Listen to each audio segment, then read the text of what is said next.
तो okay students, अभी तक हम समझ चुके हैं कि स्मॉल इंटेस्टाइन और लार्ज इंटेस्टाइन, हमने डायग्राम देखा है कि कैसा होता है। तो अब हम समझते हैं कि हमारे जो डाइजेस्टिव ट्रैक का जो सबसे लास्ट का पार्ट है, यानी जो सबसे नीचे आता है, ये हमारे चैप्टर का और डाइजेस्टिव सिस्टम का दोनों का सबसे लास्ट पार्ट है। ठीक है, तो क्या क्या इसमें आ रहा है, small intestine and large intestine.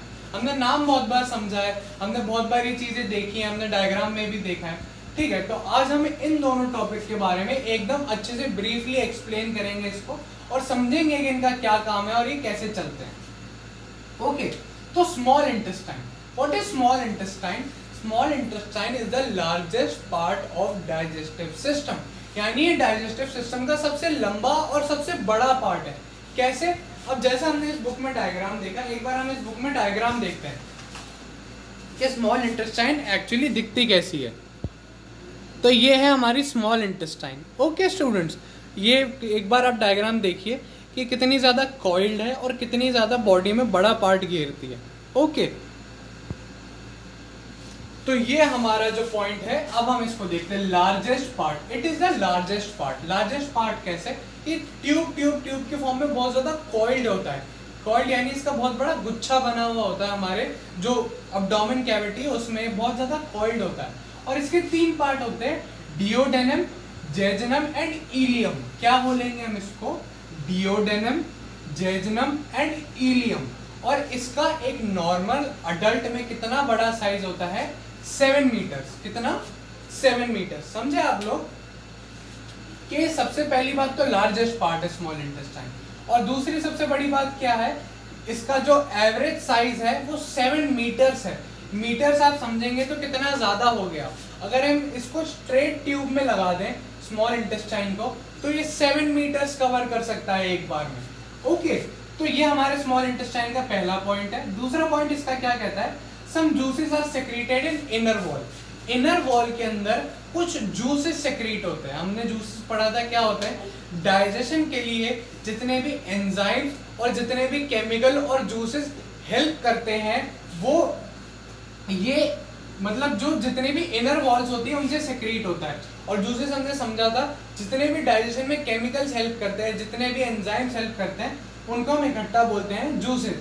तो इसकी भी इनर वॉल यानी जो इसके छोटे छोटे पाइप्स हैं, उसके अंदर की जो अंदर के तरफ की जो वॉल है, वो भी जूसेस सेक्रेट कर रही है। और जूसेस सेक्रेट करके क्या हेल्प करती है? ये हमें हेल्प करती है उस फूड से सारा जो हमें जो न्यूट्रिशन चाहिए, यानी जो भी उसका डाइजेस्टिव पार्ट से हमें एनर्जी निकालनी है, वो एनर्जी निकालने में ये जूसेस हमें क्या करते हैं? हेल्प करते हैं। ओके स्टूडेंट्स, तो हमारा जो नेक्स्ट पॉइंट है वो क्या है? Enzyme and juices from the liver and pancreas. अब ओके, होता क्या है, एक हमारी बॉडी में पार्ट है लीवर। लीवर का क्या काम है? वो सिर्फ काम ही यही करता है कि वो अलग अलग तरीके के डाइजेस्टिव जूसेस और डाइजेस्टिव एंजाइम्स, इसका क्या मतलब वो आप समझ गए होंगे। डाइजेस्टिव यानी पचाने वाले जूसेस, जो केमिकल और जो एंजाइम्स है जो हमारी बॉडी में खाना पचाने के लिए जो हेल्प करते हैं, वो सब जो क्रिएट करता है, यानी जो वो सब जो बना रहा है, वो इकट्ठा कहाँ बनता है? लीवर में और पैनक्रियाज में। तो क्या होता है, जब भी हमें फूड का डाइजेशन करना होता है, तो लीवर से और पैनक्रियाज से जो जूसेस हैं वो गॉल ब्लैडर में आके इकट्ठे होते हैं। कहाँ होते हैं? गॉल ब्लैडर, इसको हम पढ़ते हैं गॉल ब्लैडर। ओके, तो गॉल ब्लैडर में इकट्ठे होते हैं, तो स्मॉल इंटेस्टाइन में पुश किए जाते हैं, जहां ये जितना भी डाइजेस्टिव पार्ट है उसके अंदर से सारी हमें फूड और एनर्जी और जो न्यूट्रिशन हमको चाहिए वो अब्सॉर्ब करने के काम में आता है। ओके, तो ये हमने पॉइंट पढ़ लिया कि लीवर और पैनक्रियाज और गॉल ब्लैडर कैसे हेल्प करते हैं डाइजेशन में स्मॉल इंटेस्टाइन के थ्रू। अब क्या होता है? Ileum absorb the food with the help of blood, और ileum absorb food by the blood.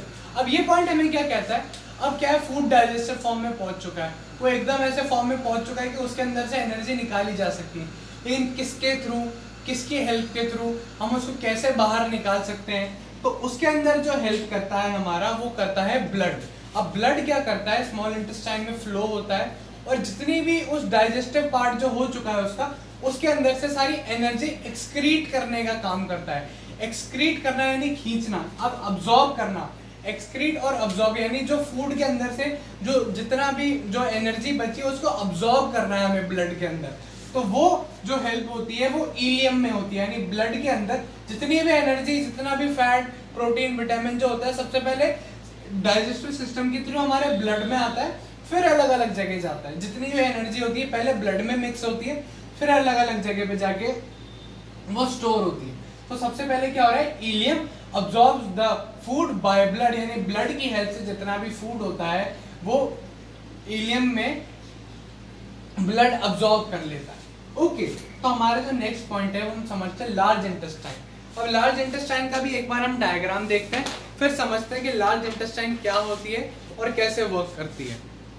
अब एक बार देखिए लार्ज इंटेस्टाइन का डायग्राम है, ये आप देखेंगे तो पूरा एक फ्लो है, एक छोटा सा एक लार्जर ट्यूब है उसकी कंपैरिजन में, ये एक बड़ी ट्यूब है, यानी इसके अंदर से जितना भी, अब हम समझते हैं कि लार्ज इंटेस्टाइन का क्या काम होता है ढंग से। Small intestine can not absorb the food itself.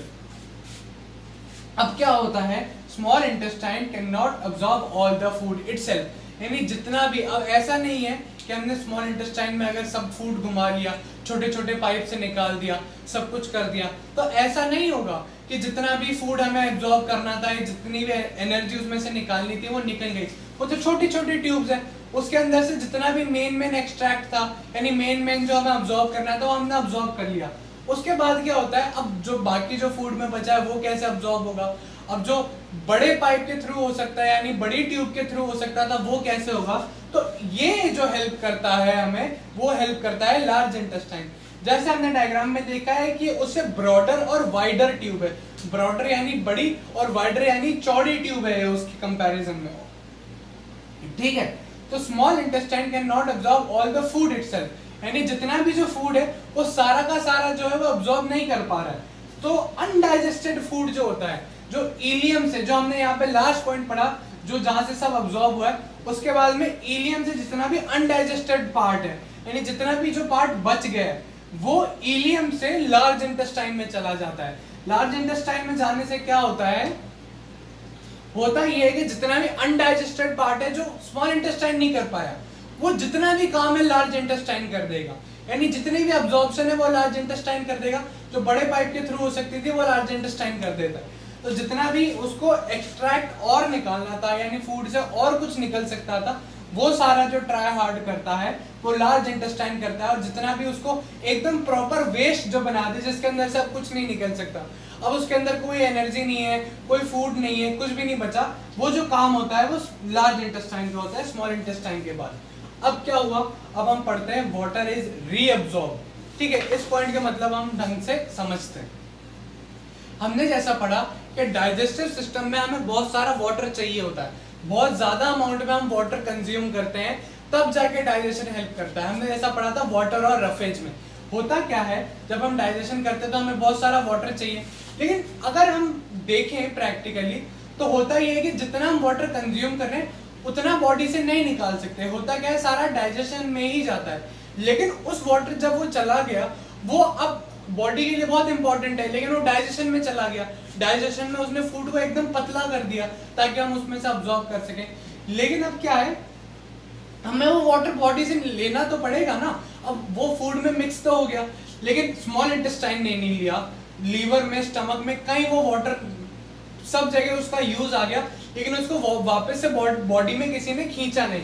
तो यहाँ क्या होता है, वाटर इज रीअब्सॉर्ब। रीअब्सॉर्ब कैसे, पहले हमने उसको वाटर प्रोवाइड कराया, वो अच्छे से उसके अंदर मिक्स हुआ, उसने डाइजेशन में बहुत हेल्प की, हर जगह से वो उसने फ्लो अच्छा कर दिया उसका, तो कहीं भी हार्ड ना रहे या टफ ना रहे, और उसको एकदम ऐसे लिक्विड यानी जूस जैसे स्ट्रक्चर में कन्वर्ट कर दिया। लेकिन अब क्या है, हम उस वाटर को वेस्ट नहीं हो सकता, वो वाटर हम वेस्ट नहीं होने देना चाहते।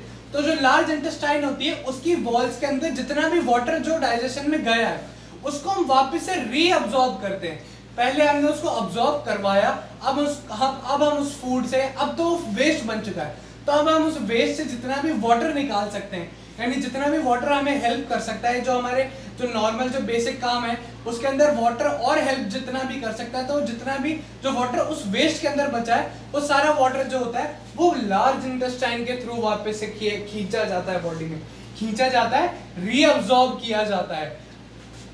अब हम इस टर्म को अगर इंग्लिश में समझे तो हम इसको रीअब्सॉर्ब कर रहे हैं, हमने पहले डाला, अब हम उसको वापस से ले रहे हैं, तो उसको हम वापस से लेने को कहेंगे रीअब्जॉर्प्शन। तो water is reabsorbed in large intestine. तो ये भी इसका एक बहुत बड़ा पार्ट है।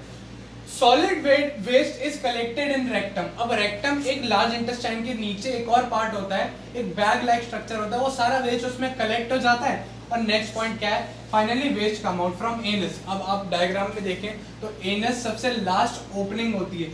एक ओपनिंग हमारी माउथ थी जहां से हम सारा फूड इनटेक कर रहे हैं, और एक लास्ट ओपनिंग जो हमारी बॉडी की होती है वो होती है एनस, जिससे जितना भी हमारी बॉडी में जो फूड डाइजेस्ट करने के बाद जो वेस्ट बचा है वो सारा जो हम बॉडी के थ्रू एक्सक्रीट करना यानी निकालना, जो हम बॉडी के थ्रू निकालते हैं, finally waste come out from anus, यानी जितना भी जो वेस्ट है वो कम आउट यानी हमारी बॉडी से एनस के थ्रू बाहर आ जाता है। तो ये स्मॉल इंटेस्टाइन और लार्ज इंटेस्टाइन, इससे हमारा जो डाइजेस्टिव ट्रैक है वो यहाँ खत्म हो जाता है कि हमने फूड एंटर किया और फूड हमारी बॉडी से एक्सक्रीट हो गया। तो एक बार आप इसको देख लीजिए, नोट कर लीजिए और समझ लीजिए।